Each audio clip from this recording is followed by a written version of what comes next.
बहुत बड़ा मामला है। पिछले 80 दिनों में मैं जहाँ पर भी गया हूँ, गांव के गांव एक अनुमान हम लोग का ये है कि 50 से 60% गांव का जो नवयुवक है वो कहीं ना कहीं रोजगार के लिए राज्य से बाहर जाकर काम कर रहा है। ये पश्चिम चंपारण में भी दिखा, पूर्वी चंपारण में भी दिखा और शिवहर में भी दिखा, लेकिन शिवहर में इसकी संख्या थोड़ी ज़्यादा है।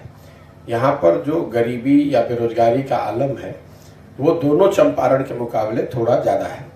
उसकी एक वजह लोग जो समझ में आ रही है, लोगों ने बताया कि जो थोड़ी बहुत भी कृषि की सुविधा, किसानी की सुविधा, खेती करने वालों की सुविधा दोनों चंपारण में है, वो शिवहर में नहीं है। एक आंकड़ा हम लोगों ने देखा यहाँ, शिवहर एकमात्र जिला ऐसा है पूरे बिहार में जिसमें सिर्फ 1% जमीन सिंचित है। एश्योर्ड इरिगेशन की सुविधा सिर्फ 1% जमीन को है। कृषि योग्य भूमि का सिर्फ 1% भूमि ऐसा है जिसमें एश्योर्ड इरिगेशन की सुविधा। इरिगेशन यहाँ है ही नहीं। ज़्यादातर जिलों में, जैसे दोनों चंपारण में आप नहरों का जाल देखेंगे, वो नहर काम नहीं कर रहा है, लेकिन वहाँ प्रयास किया गया है। पहले कभी किसी समय कालखंड में वहाँ नहर बनाए गए हैं। शिवहर में नहर कहीं नहीं है।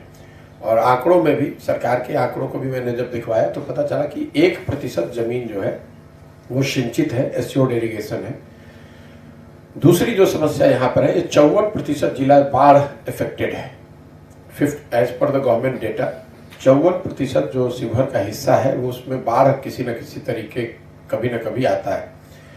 तो बाढ़ की फ्रीक्वेंट बाढ़ और एश्योर्ड इरिगेशन के न होने से जो थोड़ी बहुत खेती से पर लोग जुड़े हुए हैं वो भी यहाँ पर स्थिति खराब है। हालांकि लोग यहाँ खेती करते हुए दिखे हर जगह, जमीन उपजाऊ है, लोग खेती भी कर रहे हैं, लेकिन वो मान कर चलते हैं कि एक फसल हमारी बाढ़ में बर्बाद होगी। और जो बाढ़ से के अलावा जो रबी की खेती है उनको पूरी तरीके से अपने पंपिंग सेट वगैरह पे उनको आश्रित रहना है। इसी वजह से खेती यहाँ पर लाभदायक बिल्कुल ही नहीं है। पूरे बिहार में नहीं है, लेकिन शिवहर में और हालत खराब है। और उसका रिजल्ट ये है कि बड़े पैमाने पर लोग हर घर से पलायन करते हैं रोजी रोजगार के लिए। समय आ गया है कि बिहार में सरकार ये समतामूलक शिक्षा व्यवस्था के पीछे पूरी शिक्षा व्यवस्था को ध्वस्त करने के बजाय एक ऐसी व्यवस्था बनाए जिसमें कम से कम प्रखंड के स्तर पर 1-2 विश्व स्तरीय, न भी सही तो कम से कम बेहतर स्कूल, 1-2 स्कूल भी अगर बेहतर बनाया जाए और फिर मोबिलिटी के जरिए मोबिलिटी प्रोवाइड करके बच्चों को ये सुविधा दी जाए ताकि लोग उन स्कूल में आ सके। एक प्रखंड का पेरीफेरी जो है वो 10, 12, 15 किलोमीटर होता है। शहरों में अगर आप देखेंगे, हर परिवार अपने बच्चे को स्कूल बस में भेजता है, 5-10 किलोमीटर भेज सकता है।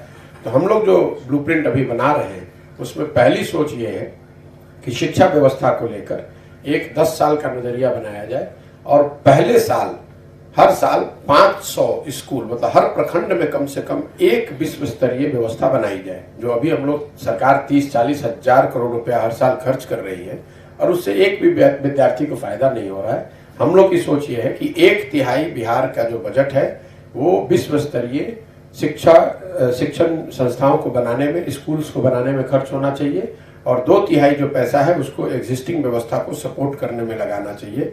उसका फायदा ये होगा कि अगर आप 10-15 हजार करोड़ रुपया नए विश्व स्तरीय स्कूल बनाने में लगाएंगे तो हर साल, अभी तक का अनुमान है कि नेतरहाट जैसे विद्यालय हर साल आप हर प्रखंड में कम से कम एक, और थोड़ी और व्यवस्था भी अगर उसको ठीक से सोच कर बनाया जाए तो हर प्रखंड में 2 बनाया जा सकता है। तो अगर हर प्रखंड में आप 2 ऐसे स्कूल भी बना दें, एक आवासीय और एक नॉर्मल, और बस की मोबिलिटी प्रोवाइड कर दें विलेजर्स को, तो कम से कम शुरुआती दौर में, क्योंकि पूरी शिक्षा व्यवस्था सुधारने के लिए पंचायत के स्तर पर उस तरह के स्कूल बनाने में आपको 10 साल का समय लगेगा। तो हम लोग की सोच ये है कि सरकार को भी ये देखना चाहिए कि कम से कम प्रखंड के स्तर पर एक नेतरहाट जैसा या सबलतुल्ला जैसा विद्यालय जरूर बनाया जाए और एक ऐसा विद्यालय बनाया जाए जो आवासीय न हो। अगर प्रखंड के स्तर पर 2 ऐसे विद्यालय बनाने हो तो करीब 10 से 15 हजार करोड़ का खर्च होगा। और हर साल अगर आप 10 हजार करोड़ रुपए शिक्षा व्यवस्था में लगाते जाएंगे, जो कि अभी के एग्जिस्टिंग बजट को ही अगर आप मानकर चले, तो आने वाले 10 साल में आपके हर पंचायत में ये स्कूल हो जाएगा। अगर नीतीश कुमार का 17 साल का आप शासनकाल देख लें, हर साल उन्होंने 300-400 स्कूल भी ऐसे बनाए होते तो आज 17 साल में 5-6 हजार ऐसे स्कूल बन गए होते। हम लोग की सोच ये है कि शिक्षा व्यवस्था इतनी बुरी हो गई है कि सिर्फ ये बात करना कि शिक्षकों की क्वालिटी अच्छी नहीं है उससे बात नहीं बनेगी। इट इज टाइम कि गवर्नमेंट ड्राइंग बोर्ड पर जाए, हर प्रखंड में एक विश्व स्तरीय विद्यालय बने।